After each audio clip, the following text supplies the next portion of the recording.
You're listening to the Bible for Normal People, the only God-ordained podcast on the internet. I'm Pete Enns. And I'm Jared Bias. Hey everybody, Pete here. Listen, before we begin, on behalf of the entire Bible for Normal People team, I would just like to thank you, first of all, for your support of the podcast this year. It's been fun. It's been great. Thank you so much for hanging in there with us.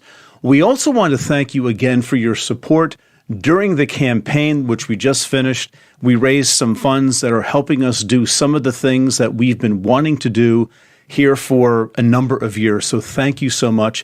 And we want to thank a few folks in particular who were instrumental in helping us reach our goal. Clyde Howell, Craig Eiling, Gabrielle Dion Kindom, Alyssa and Evan Cawley, Lauren Lake, Jason and Lisa Carignan, Steve Lott, Zach Hetrick, Casey Hatcher, and Carlos Ochoa.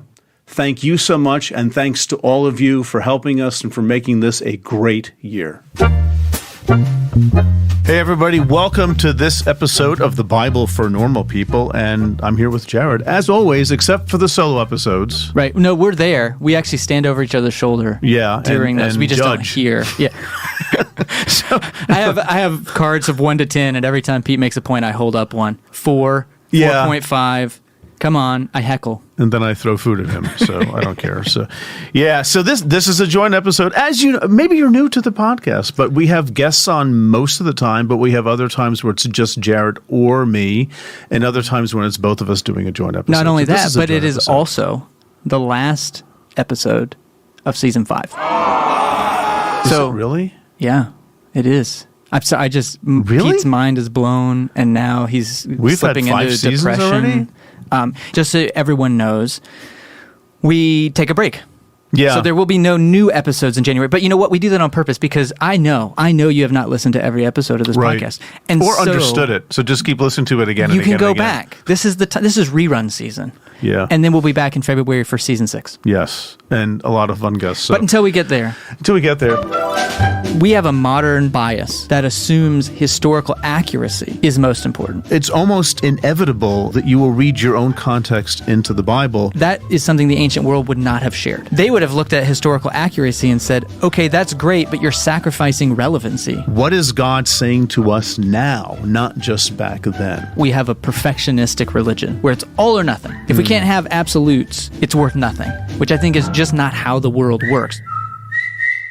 So, okay, here, the topic for today is something that, and if you've listened for a long time, this is sort of a theme that is in a good number of our episodes, not all of them, but we keep sort of coming back to this, and there's a reason for it, and I guess we'd put it this way, right? It's the inevitability of reading the Bible creatively. Right. Which sounds right. If you're not familiar with us, that's gonna, what are you talking about? But it's the inevitability that the Bible, when somebody picks it up and reads it, you have to be creative to a certain extent to connect it to your universe. So let's contrast that to start out with the opposite understanding, which is what I would have grown up with, and probably you as well to some extent later on, which is to be faithful to the Bible is to empty ourselves and only hear what the Bible says. Right.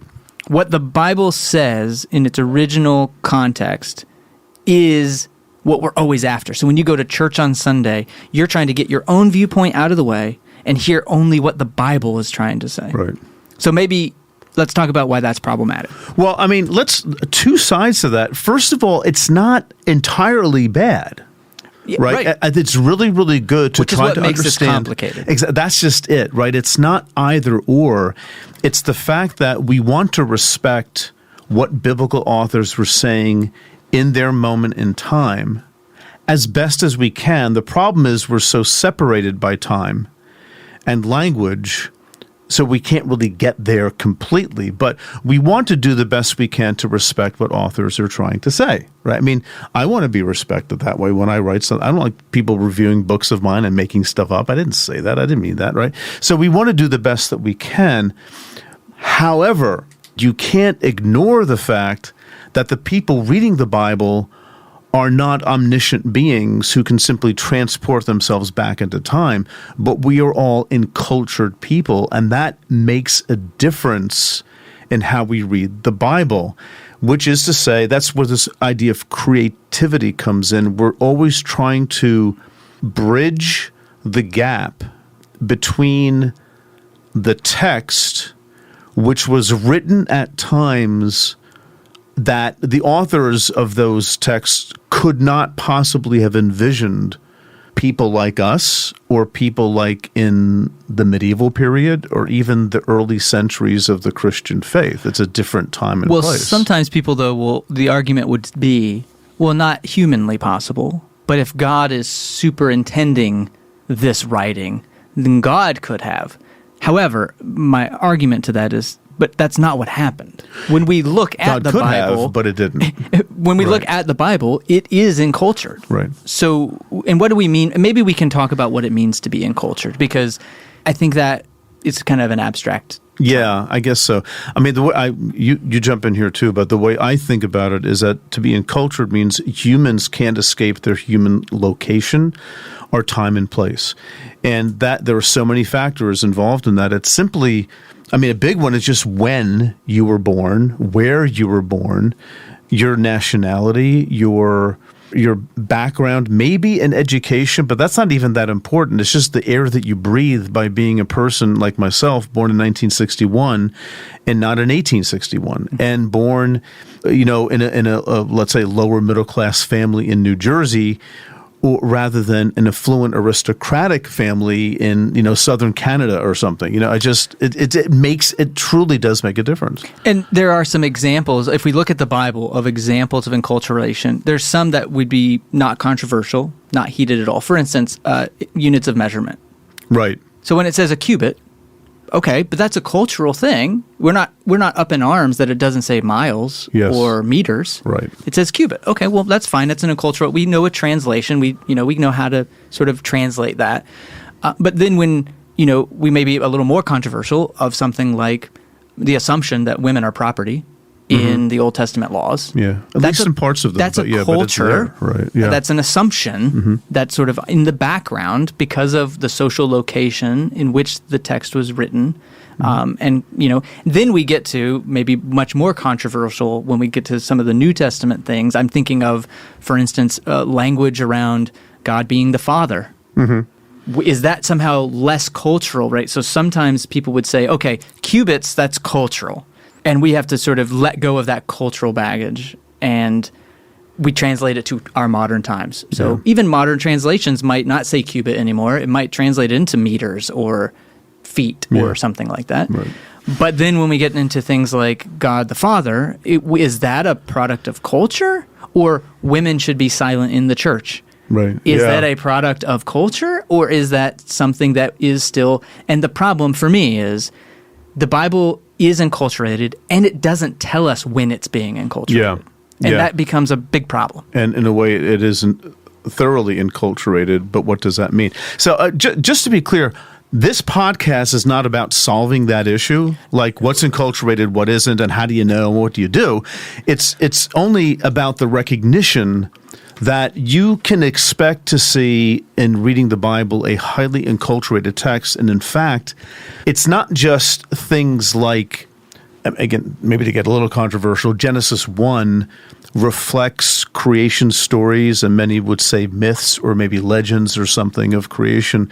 It seems pretty clear from a couple hundred years of unearthing ancient stories from Mesopotamia and from Egypt and from Canaan even, that these stories are all breathing a similar kind of air. So there's an encultured nature to that. And I think most people I know at least have come to some peace with it. But it's even, within the Bible itself. That to me is the fascinating thing. And that's really where this story begins, of how within the Bible itself you see later writers looking back at earlier stories and giving them a different spin because of who they are and what the needs and concerns are of the people of their time. What would be a few examples of that to help anchor this conversation? Because I think it is really important to see what the Bible itself does. Right. I mean, a rather straightforward example, and I use this a lot, has to do with slavery laws in the Hebrew Bible, Old Testament. In Exodus, in chapter 20, it has or 21, I forget. It's one of those law chapters. Once you get to the Ten Commandments, and you're reading laws for about the next several weeks, pretty much the Bible. But slow reader. Yeah, it's the laws about Hebrew slaves, and it allows for Hebrew slaves, but the males can go free after 7 years if they choose to, but they can choose to stay and commit themselves to the slave owner. But these are Hebrew slaves, right? But the women can't, they don't have the right to do that. But you jump to Deuteronomy, and all of a sudden, the law is very emphatic that the male Hebrew slaves and the female Hebrew slaves have the right to go free should they choose after 7 years.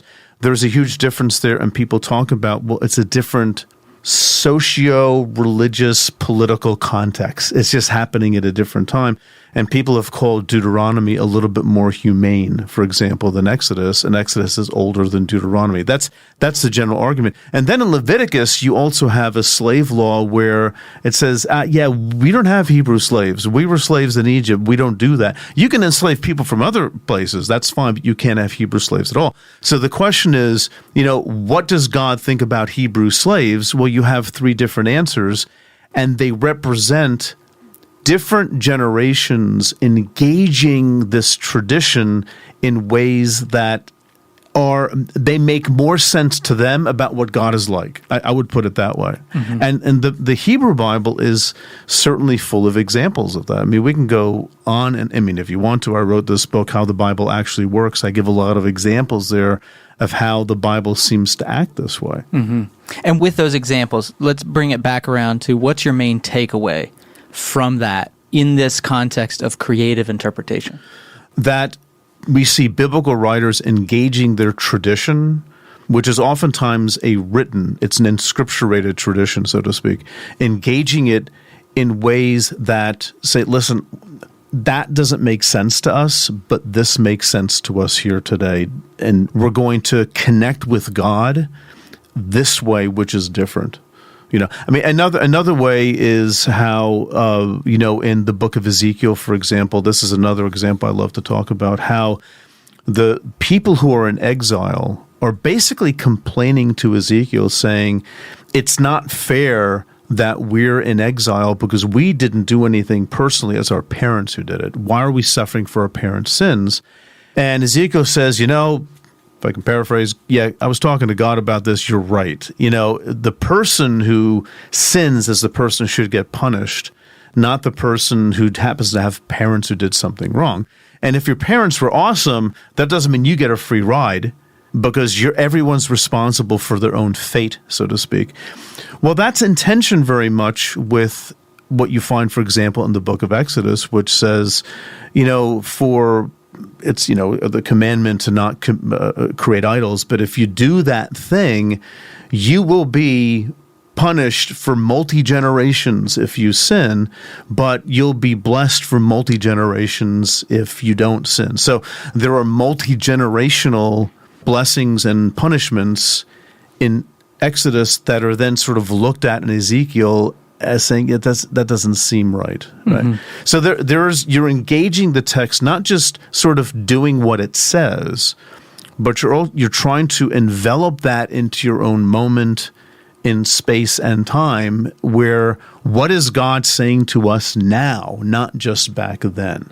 Yeah, and you can correct this, but I think one of the clearest, one of the more stark examples of this, when we take it out of sort of this ethical realm, and just how does the Bible itself treat other scriptural passages, a classic example as we head into Christmas here is how Matthew uses the Old Testament. So we have in Matthew chapter 2 this phrase which he says, "So was fulfilled what the Lord said through the prophet, out of Egypt I have called my son."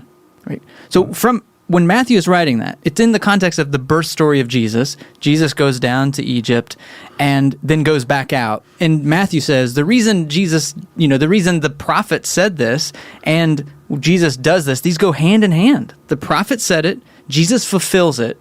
Out of Egypt I've called my son. Well, if we go back to what prophet he's talking about, in Hosea 11, verse 1, it starts with, when Israel was a child, I loved him, and out of Egypt I called my son. It says it right there. Yeah. It's about Israel. Yeah. It's not about Jesus. It's not even predictive. It's retrospective. It's looking back at something and saying, this is how we got started. What a mess that was. Yeah, it's looking at the history, and it's looking at the history of Israel. It's not looking forward, and it's not talking about Jesus. And Israel's disobedience. Right. Like, after all I've done for you, right? I brought you out of Egypt, and here you go. So, but again, Matthew treats this as a fulfillment, right? Right. And we could talk for hours about what fulfillment means in Matthew. We don't need to do that. But the point is that he engaged a text in a way that was, let's call it, creative. Mm-hmm. The Jewish word is midrashic. It's midrash, and there's precedent for this sort of thing in antiquity. Right. See, there comes a point, we talked about the inevitability of creative interpretation. When you have texts that were written for a point in time in history, let's say during the time of David, or even a little bit before, or during the later years of the monarchy, or during the exile, and that text comes to be very important to a community of people. And they see it as a way of communing with God and understanding what God is about. Guess what? As generations come and go, they want to know, well, what's in it for us now? Like, where does this faith... We don't live back in the days of Isaiah. We don't live back in the days of David or Solomon, the Proverbs and all that. We don't live back in then. We live at a different time. We live in a time that the biblical writers themselves were not writing to or about. So how do you bring that into your own existence? You have to engage in some rather creative interpretation of either the portions of the Bible that were written, or if they weren't written, at least the traditions behind them. And one of those things is simply even the language that's used, because all languages evolve, right? The language, the way Hebrew was, let's say, in the 10th century BCE, is not the way Hebrew was in, let's say, the 2nd century BCE. All languages evolve. Words take on different meanings.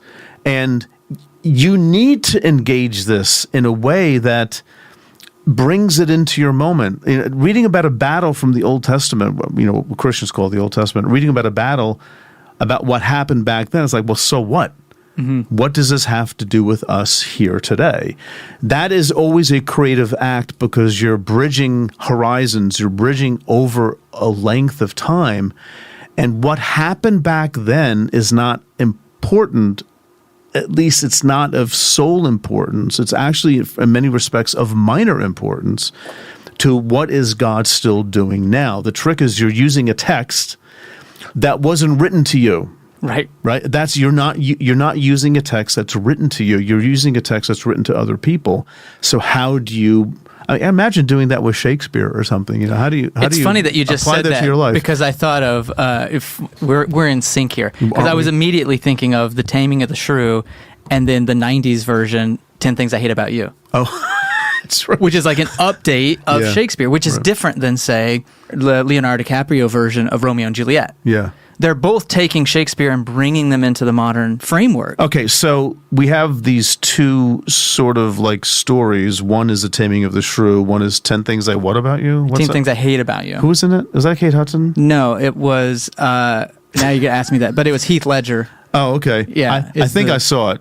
Yeah. I don't remember. Anyway, but so what you're saying is that the shaping is different, but also it affects the message on some level, doesn't it? So again, Romeo and Juliet, we have the same plot, the same language. Really all that changes is the clothes and the aesthetic. But for The Taming of the Shrew, it's there in the title, shrew.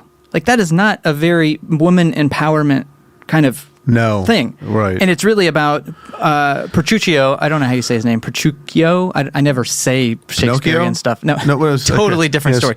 We're so cultured around here, by the way. It's this couple, folks. And basically he's using all of these torture devices, to be honest, to subdue the female protagonist into being obedient. Mm-hmm. Right? Okay. If you watch 10 Things I Hate About You, it's about this headstrong woman who's not going to be tamed, right? And she becomes the protagonist. Yes. It's a women empowerment thing. Right. So the message completely flips, but it's using the same structure of the story. It's playing off of this, and that's analogous to, for example, the different slave laws, right?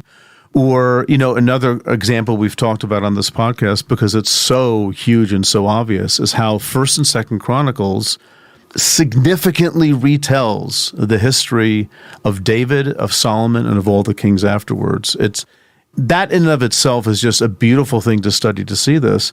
And, in the New Testament, the Gospels, they do this too. It's a little bit different, but not too different, because you've got these 4 Gospels, and they have Matthew, Mark, and Luke, and they're very similar, but they're different. Well, why are they different? Well, they're different because they have different audiences they're speaking to. But what's fascinating is that it seems really, really clear to New Testament scholars that Matthew and Luke have Mark and say, yeah, he says this. I'm going to say it differently. I'm going to change it. And the message is altered as a result of that. And of course, John is sort of doing his own thing that is a very cosmic Christ-ish kind of telling. And, that's the high Christology gospel, as people put it. I mean, the most divine. A little more abstract. Yeah, a little abstract. And the most divine Jesus is there and not opposed really. To maybe Mark's. Yeah, definitely pretty human Mark's. Jesus. Yeah, exactly. So, and it's more complicated than that. But the gist is that you do have different portraits of Jesus, even though they're working from a similar base source, but they're telling the story differently. Why? Not just, well, I don't want to get into copyright infringement, so I'm going to tell this a little bit differently and call it my own story. It's because of the settings that they're writing to. That's the key thing. Matthew and Luke would be irresponsible not to do what they do with the base Jesus story, which seems to be largely in Mark. They would be irresponsible. You need to update's not the right word, but it's not a wrong word either. You need to sort of bring this into your present because you're trying to actually engage real people, because this is of spiritual value, which is the great irony with some of the more conservative approaches, which they just stick to the text and don't really add much to it. That's almost leaving the text in the past. But they say that, but they don't actually do that, which for me is the dangerous part of that, because they're conflating, because they place such a high value on just sticking to the text. They can't admit that what you're doing on a Sunday morning in almost any evangelical church is getting an updated version. But you're pretending that that's what the Bible was actually written for. Right. It really was written for you today, this morning, which I think is a little dangerous, not to have that distance of saying we have to respect the distance, what God was doing in the past with these people as they try to engage God. And now we have to use that as a template, as a model for now, how do we do that on our own? If we don't have that distance, I just think it gets dangerous. It gets dangerous in the sense that it's almost inevitable, another thing's inevitable, that you will read your own context into the Bible. And call it the context of the Bible. Exactly, that's right. Instead of saying, we have different contexts, what can we do with this text or tradition to have it make more sense to us, right? Yeah. I mean, I think a classic example in the last several hundred years of interpretation, at least in the West, this concerns the enslavement of African Americans reading the Exodus story as a story of liberation from slavery, essentially. And you can go back and read the Exodus story and say, it's not really, it sort of is there. I mean, clearly they're liberated, but God clearly doesn't have much of a problem with people being enslaved because it happens in the laws of Exodus itself. It's not just purely liberation. But from the point of view of later generations needing to see how does God connect with us here and now, you will read that story without any embarrassment in terms of your own immediate context. I mean, I think, well, we all do that. That's sort of the point of this, and the inevitability of reading text creatively, that's what we mean. reading texts in ways that draw it out of its, let's use a fancy term, draw it out of its historical particularity, its meaning and essence back then, and brings it forward into your own reality. This is, what Gadamer talked about, the philosopher linguist, the two horizons. That is the essence of Bible reading. It's the essence of hermeneutics. It's the essence of theology, really. It's the essence of meaning making. It's the essence of meaning making. Is you have to take what's out there, take what's in me, and we have to merge these horizons. Right, and have a little conversation between the two, but it's hard to do sometimes. Right. Well, I want to go back, not to get too abstract here, but maybe I'll only talk about a few, but I have this, I'm doing this solo series on the making of the modern mindset. Yeah. And I think there's a few assumptions that I'm going to get into in part 3, which will be in season 6. But there's a few assumptions here that I think play into this. One, which we've talked about before, and you mentioned it, so I'm just going to highlight it here. We have a modern bias that assumes historical accuracy is most important. I think that is something the ancient world would not have shared. Mm-hmm. They would have looked at historical accuracy and said, okay, that's great, but you're sacrificing relevancy to us. Mm-hmm. Okay, great, there's a dead fact back there. Now you know what actually happened, but what does that have to do with us? Right. So you may gain one thing, but you're actually taking a loss on this other thing. And I think the ancient world would have seen I'm putting modern categories on it.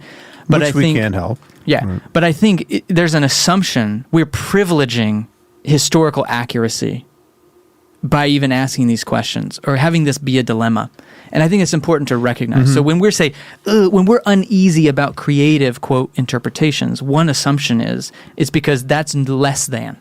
It's not as valuable as what really happened. Right. Which is itself an assumption. You've already entered into a paradigm. You're already putting your context into it by having that uneasy feeling of, we need to get at what it actually was about. I agree. In a way, though, one could say, and I think there's some value to this, is that, but that historicistic mindset is part of our context. True. So the way in which we talk about this topic, the inevitability of creative interpretation, in light of this strong pull we all feel in the modern world, at least in the West, towards historicity and what was said and what wasn't said, that's the conversation to be had, right? It's not choosing one or the other. It's the fact that, okay, it's inevitable that we have to engage text creatively because we're living in a time that the writers couldn't possibly have envisioned. So how do we do that? Now, one way of doing it is to boil down the message real quick to God doesn't want you to go to hell. So everything wraps around that. But if you get into the Bible more, it's like other sorts of questions start being raised in our minds. And how do we have that conversation that honors the real historical impulse, which we also value, right? We mentioned this before. It's nice to know what Pharisees were about when you read the Gospels. It sort of helps you understand that. It's nice knowing the context maybe of Genesis chapter 1 and how that helps us understand it. But that almost highlights the distance between that and us. So what do we now do today with those texts? To what extent does the history of it guide us or direct us? And to what extent doesn't it? And that's the question we're not going to answer today. That's called theology. Right. That's a whole thing. Which is itself, again, okay. So that leads me into my second point. So let me just wrap. Okay, you have other points. Let me just wrap the first one up, which is, I think you're right. We have to accept it. It's not an either or, but I think it's a matter of deprivileging it as though it is the right way to do it. It may be our way. It may be, we have no choice really, to be honest, as modern thinkers, to privilege this historicity. But we can kind of work on seeing it for what it is and maybe putting it in a different context. Which is the postmodern turn in a sense, right? Exactly. Yeah, should we talk about that? Well, no, that's what I'm doing. That's why I'm saying I'm setting up part 3 of my solo. We're on the same wavelength. Yeah. That's twice in one day. I don't even understand that. So the second would, again, these are kind of, these modern assumptions are going to lead to the postmodern turn, which I think a lot of us are starting to creep our way into, which is we also privilege the singularity, the one right way over the multiplicity. Instead of saying, it's great whenever we have liberationist theologians show us how we can read the Bible from a liberationist perspective. We still think that's great and that's good, but there still is the monolith, the right way to do it, and these are all subsidiary.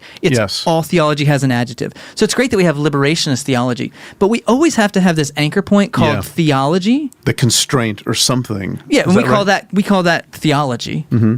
But we don't realize that when we say without an adjective, what we mean is white, European, male-dominated theology. But if we put those adjectives there, now we get really scared because there's just this multiplicity of which one's the right one. It's like asking which gospel, though, is the right gospel. Yeah.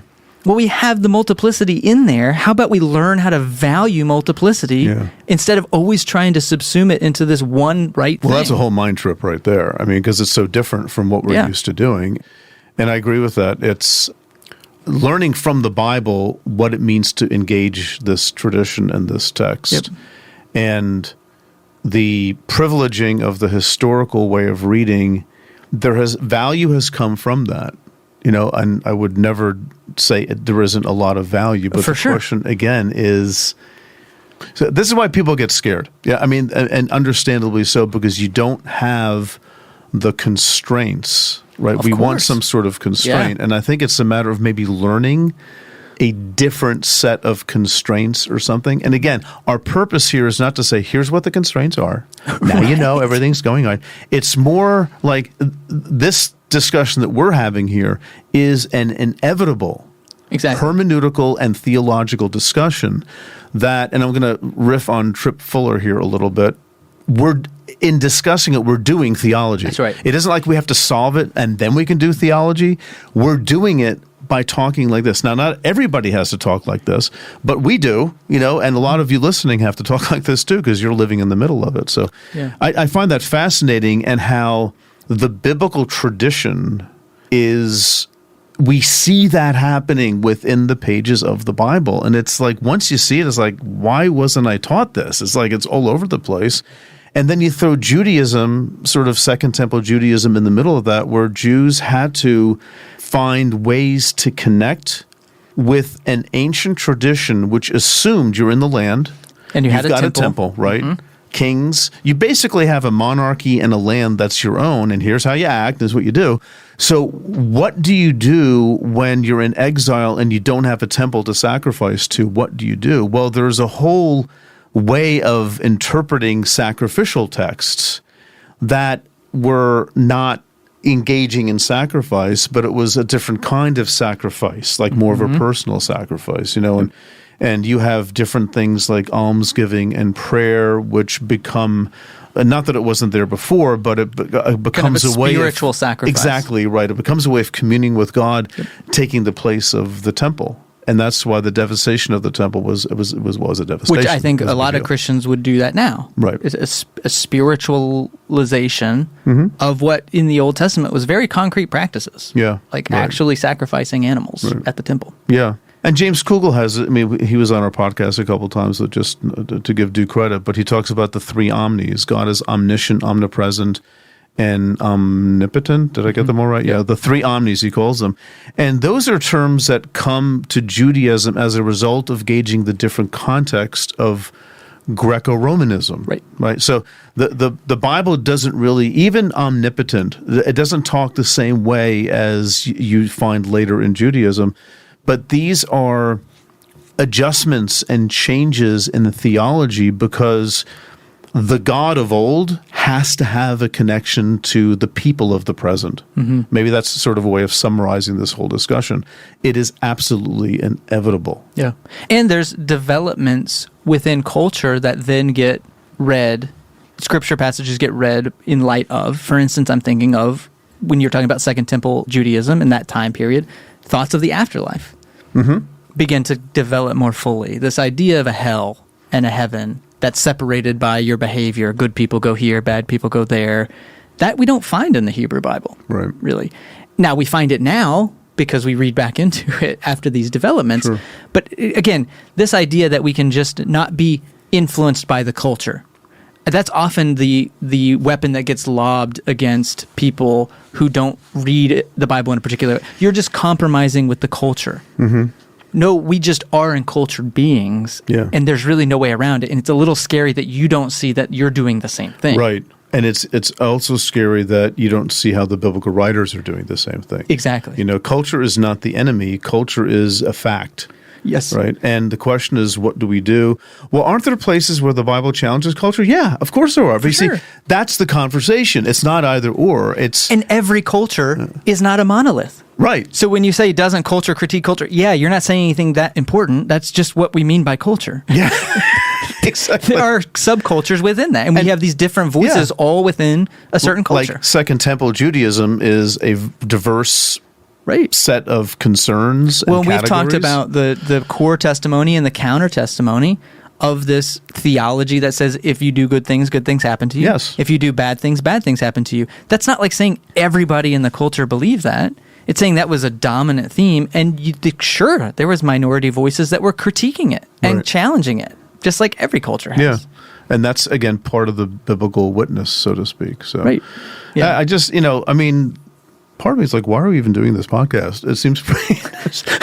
I'm kidding. No, because the thing is, if you want the Bible to have the say, that's part of the characteristic of the Bible. And we can, put things, well, it's inerrant. Okay. Well, whatever that means, you got to account for the stuff that the diversity and the changes and how the context of the writers affect how they thought about before and after. You're doing a series on Jonah. Jonah is one of those things. What does God think of Assyrians? Well, not what he had thought before, because you read Nahum and God doesn't like Assyrians, but now he wants them saved, or redeemed, or whatever the word is. So I just find that interesting and fascinating.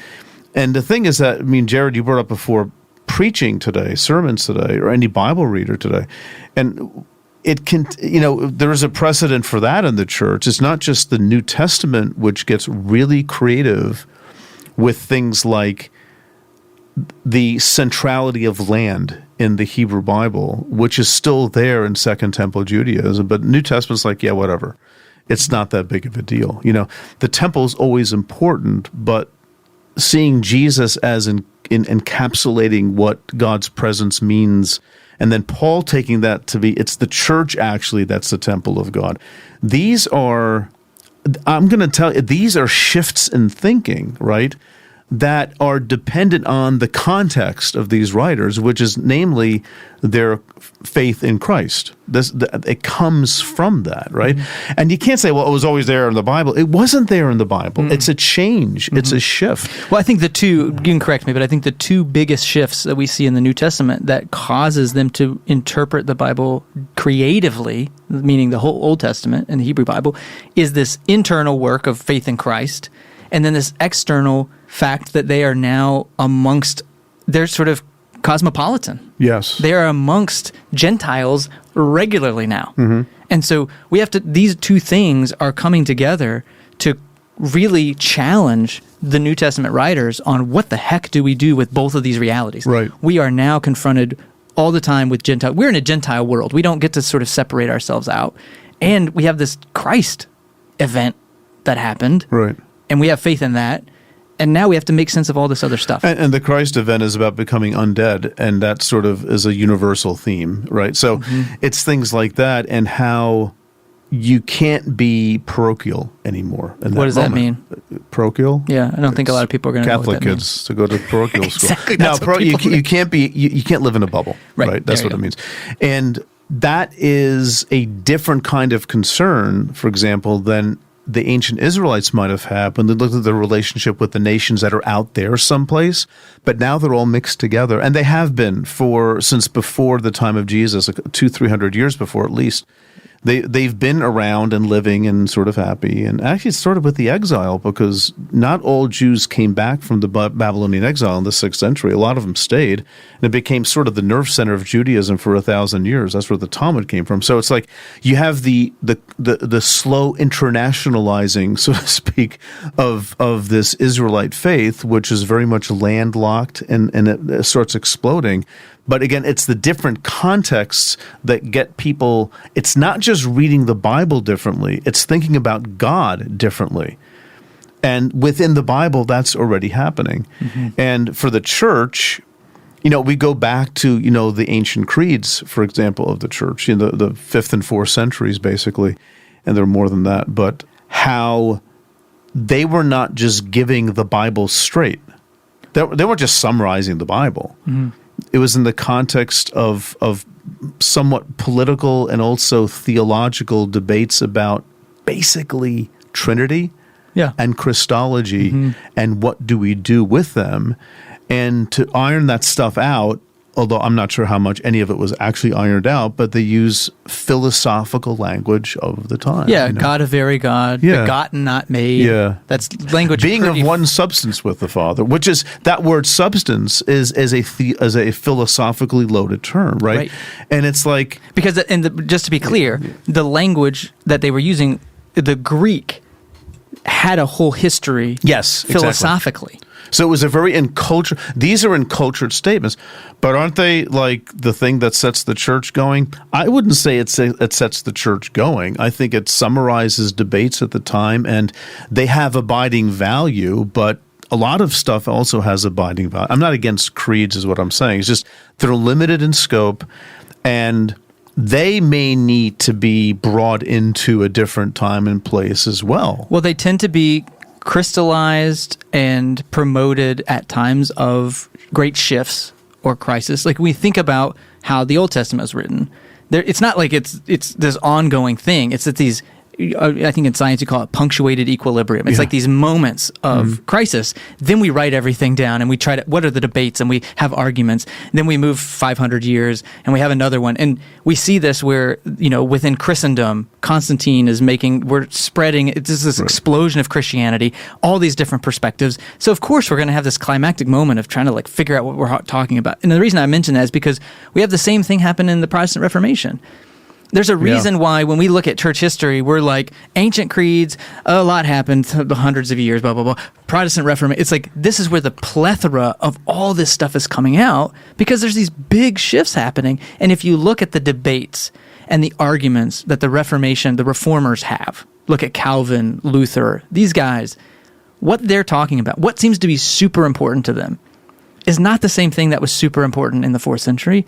And when we read it today, we're like, why are they literally wanting to kill each other over what happens in the Lord's Supper? Right. Or what happens in baptism?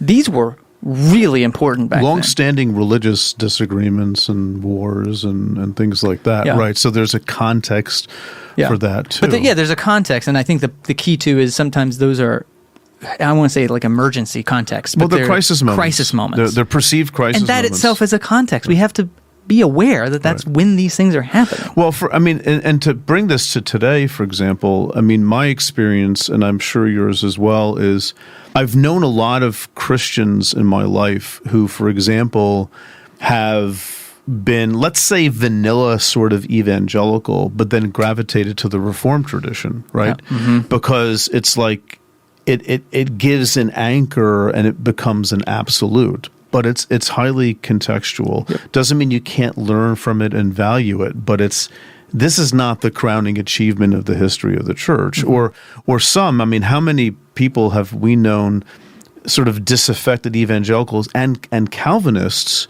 who become Roman Catholic and Orthodox. Or Eastern Orthodox, yep. Right, mm-hmm. Because that's going back even further. And I hear a lot of rhetoric, I mean that in a neutral sense, not a negative sense, but a lot of rhetoric about just going back to the creeds, right? As if that solves the problem. They're also contextual, right? Yeah. Well, then can we just go back to the Bible? We did not rehearse that, folks. Gosh. We did not rehearse that. Beautiful. We harmonized there very nicely, too. Right? So go back to the Bible, and it's like, okay, this doesn't set the intellectual stage for us. It's not like there's no work to be done, because we have to navigate the Bible's own inner dynamic, which at times is a fierce debate, and at times just different perspectives. Mm-hmm. And it's like, this might sound discouraging to people. For me, it's like really helpful to know that I can't just lock in on a proof text. I can't lock in on a book of the Bible. I have to pay attention to... Or a time period. Or a time period. Right. Yeah. Right. I have to respect the text enough to allow the inner dynamic which the people who canonize this stuff, or they collected these writings, Jews, collected the Hebrew Bible, and early Christians collected what we call the New Testament. Mm-hmm. They understood the fact that Paul and James don't seem to be getting along very well. Right. Just read Romans and then read James right after it. If you've never done it, it's like, okay. I think they sort of know each other. And then Paul alludes to that in Galatians, right? So, and they have different gospels, different takes on Jesus. And you have a very violent book like the book of Revelation, and then you have, the Sermon on the Mount and the gods, the sun and the rain on the just and the unjust, that kind of thing, right? So you've got a multivalent, as they call it, text, different voices, and we can never get back to that sort of Archimedean point there that, okay, now we have it all, right? So the Bible itself, the tradition itself, is demonstrating to us the need for personal investment in that tradition. Another way of saying creative, I think, the need for the personal investment to contemporize it, the technical term is to actualize the text. You're making it actual for yourself. Right. That's theology, and that's the entire history of the Christian and Jewish traditions. Right. Including the inscripturated tradition. Yes. Now, maybe it would be nice if we had a pamphlet and here are the 10 things you do. We don't have that, right? But I think you've made this point before. In some ways, I'm really glad that we don't, because even with the uncertainty of what we have oppressed and created power structures with it. Yeah. Imagine if we had the definitive thing.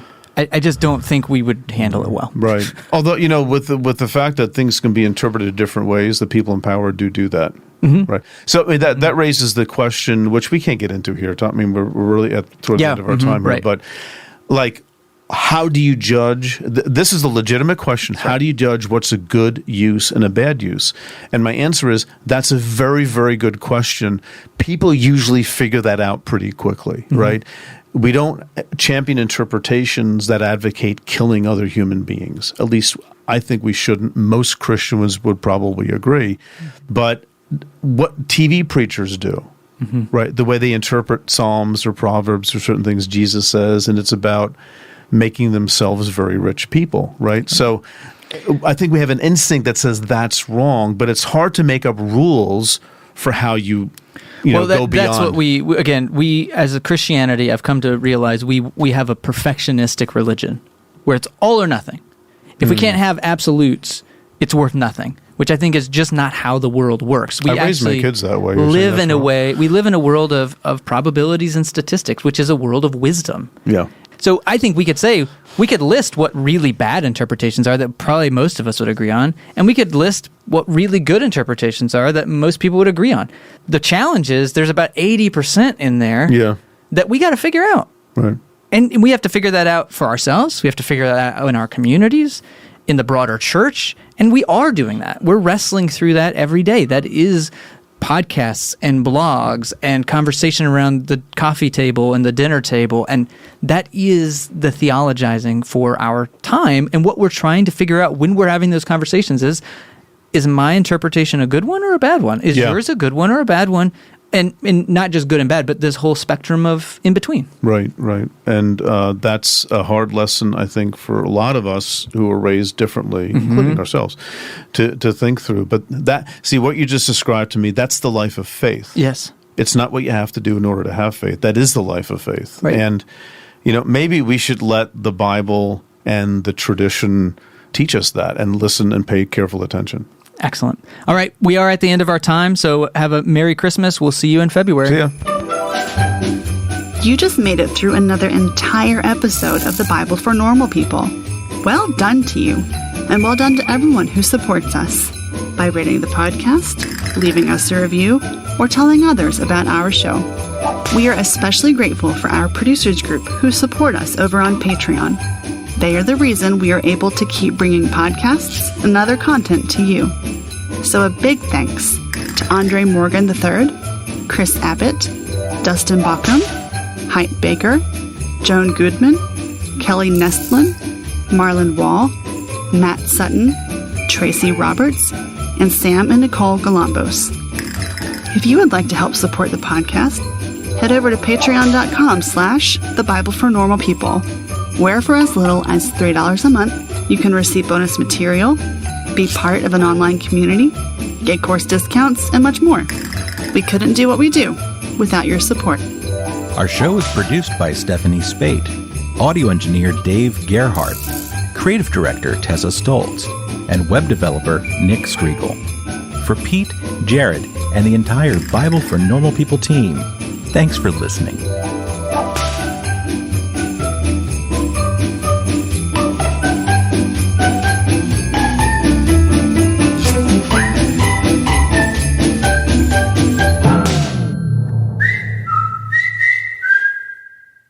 Just whatever. We're just yak for 45. Yeah. More than 32 minutes. I'm going to eat lunch too. Take a nap. Nice. Good for you. Yeah, and just so you guys know, I shouldn't say that. Let me back up. Dave. You can't. Let me start over again, Dave.